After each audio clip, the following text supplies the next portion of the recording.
Welcome back to my podcast. If you checked out the introduction, welcome back. If this is the first episode you're catching, welcome. My name is Juanetta, and I am the host of this lovely podcast. And thank you so much for dropping in, tuning in, and listening to me. Right now, I'm in the beginning stages of being a podcaster. This has been a dream of mine for a while, and I decided, hey, let's just go ahead and step out on the limb and get this thing started, shall we?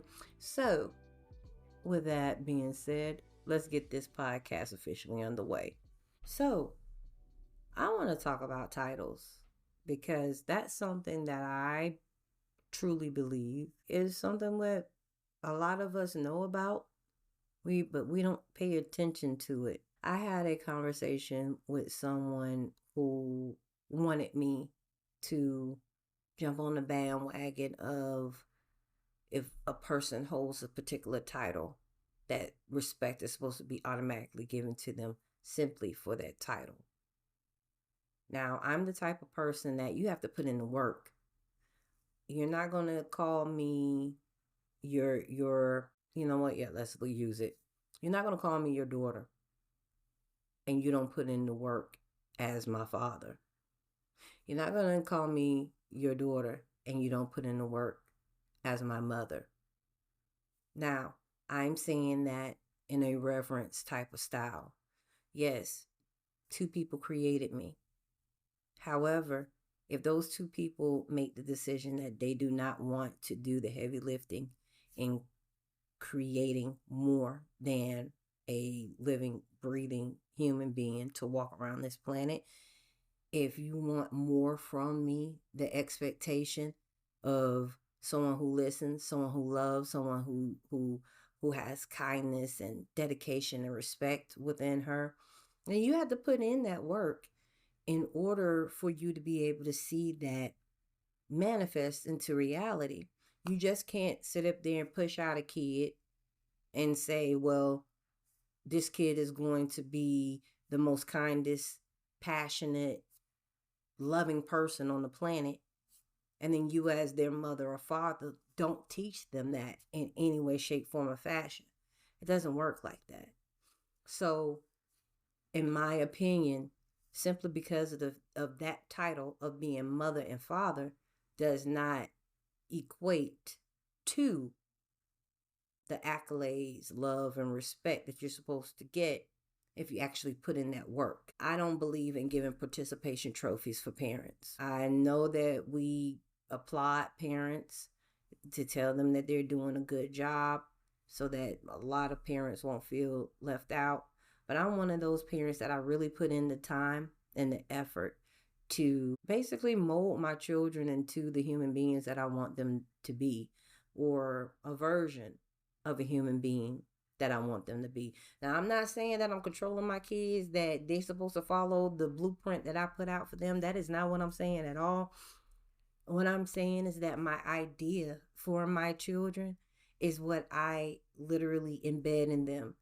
And they have that option to be able to be who mama raised them up to be, or be the person that they feel they should be for themselves.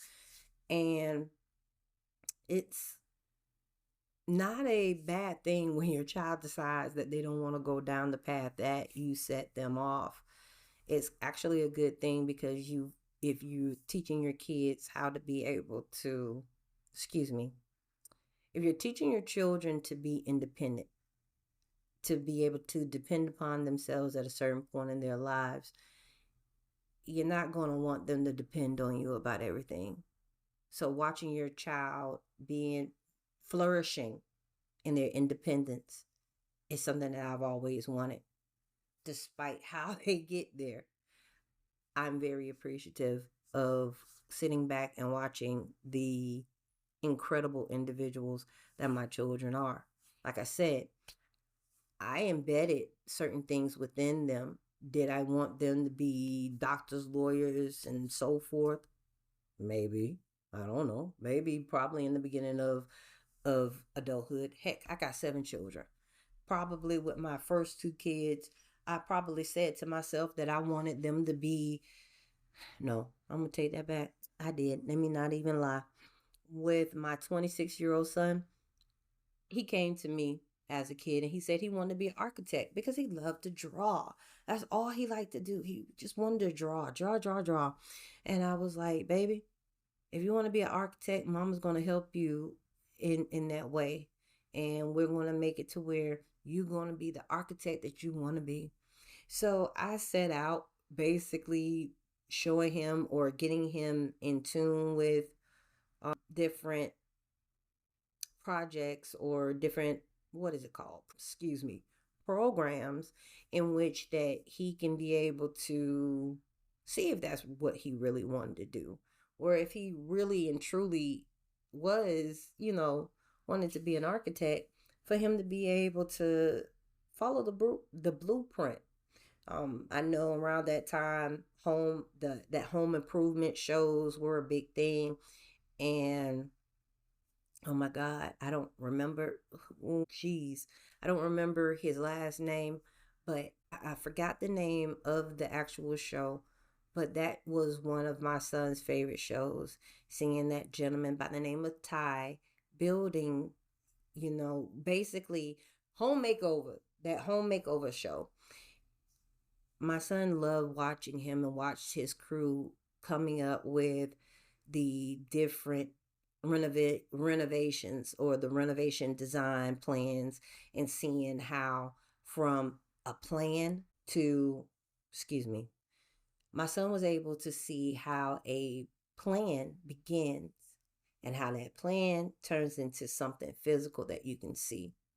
And I was so happy when he got invested in that show, because it literally made him want to do more. So I did everything that I needed to do to be able I did everything that I needed to do in order for my son to follow that path if that's what he chose. Again, if that is what he chose. And when he became an adult, he told me, "Hey mom, that ain't for me. That's what I wanted to do in elementary school. I don't want to do that now. I want to do something else." I was in shock at first, but that helped me to learn that as your children mature, so do their dreams. Some of them, some of their dreams may mature. Some or all of their dreams may mature into something else that's in the same field as what they originally stated that they wanted to be when they grow up, or some may just venture off into a whole totally different field. Whatever it is that their purpose, whatever it is that they feel in their hearts at that time, that's what they do. So simply because of the fact that I gave my son the tools does not mean that my son was supposed to be an architect. If that wasn't what his calling was, if that's not what he was invested in or interested in, simply because of the fact that my title, me and mother, he should not have to go out there and struggle and push himself to be an architect when in his heart of hearts, that's not what he wants to be.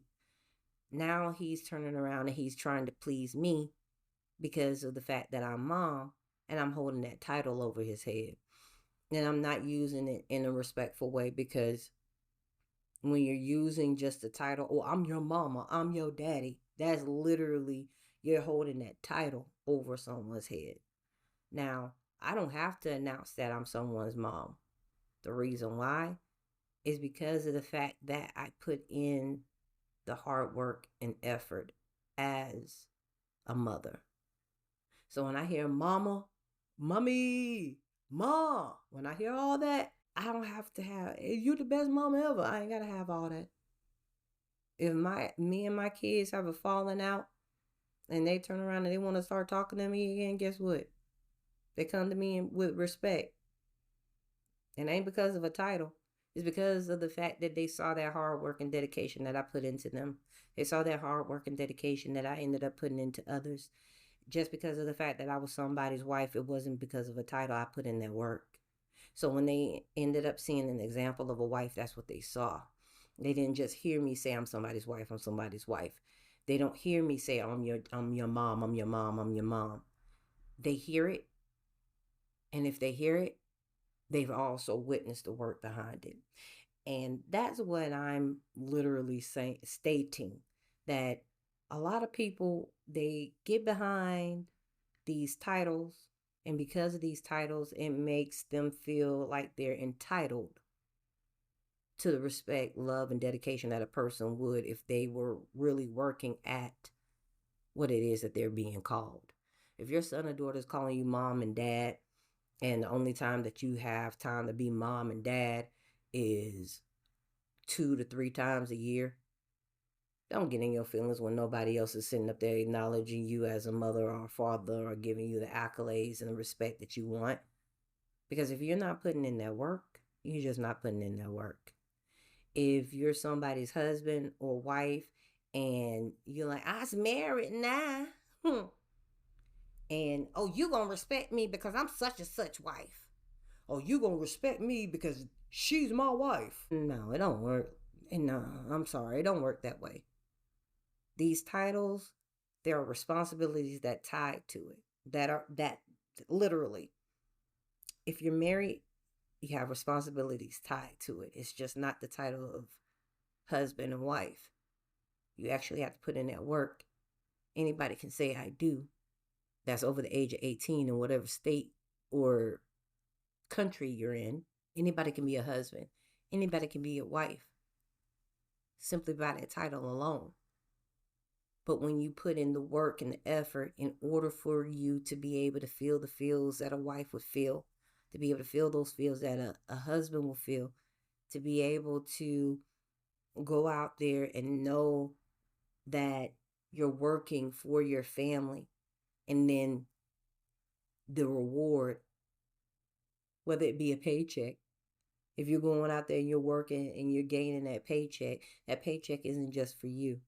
That paycheck is going to be going to take care of your wife, and if you have children, your children. You're providing, you're giving security, you're making sure that everything is together in the way that it needs to. It might be sticky, it might be hard work. You might have to go out there, work 2-3 jobs. You might have to put in a little bit of extra elbow grease when it comes to learning one another in the way that you need to. Put in that hard work and that effort. It doesn't matter what anybody are basically, it doesn't matter what anybody says. You earn the right to that title because you worked hard at it.